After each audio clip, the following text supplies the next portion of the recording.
ওয়ালাইকুম সালাম। ভালো আছেন ভাই? বেশি ভালো নাই ভাই। কেন ভাই ভালো নাই কেন? আমার এই যে বন্যা আসি এখন টাকা জমি ভেঙে শেষ। ধান ভেঙে তো চিনি ধান সব নদী হয়ে গেল। এই ধান খাতগুলো কি আপনার নাকি? হ্যাঁ এগুলো আমার দেখাচ্ছে ধান বিড়া আছে সব নদী পড়ে গেল। ভাই ধান তো খুব সুন্দর হয়েছে ভাই। হ্যাঁ ভাই আমরা খুব কষ্ট করছি এখন ভাই। কেন এইখানকার যে প্রশাসন আছে, এই যে স্থানীয় মেম্বার চেয়ারম্যান, এরা কি কোনো খোঁজ খবর নেয় না? এলাকাবাসী তো এদিকে দেখে না, আমার তো থাকারই লাগা না যে অবস্থা তাই। তাহলে আপনার কত বিঘা জমি ভাঙছে? আমার এই 50-60 চলে আসছে আমার এলাকাবাসী সব।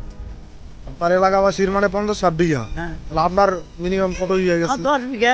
10 বিঘা আপনার? হ্যাঁ। তো এই 10 বিঘা আপনি তাইলে তো অনেক ক্ষতির সম্মুখীন হয়েছে। অনেক ক্ষতি মানে আমার শেষ।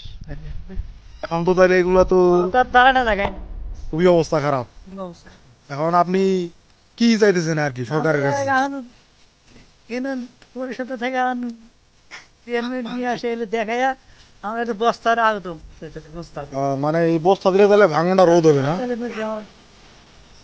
আচ্ছা এই যে দর্শক, এই ভাঙনটা আপনাদের একটু দেখাই, এই যে দেখেন কি অবস্থা।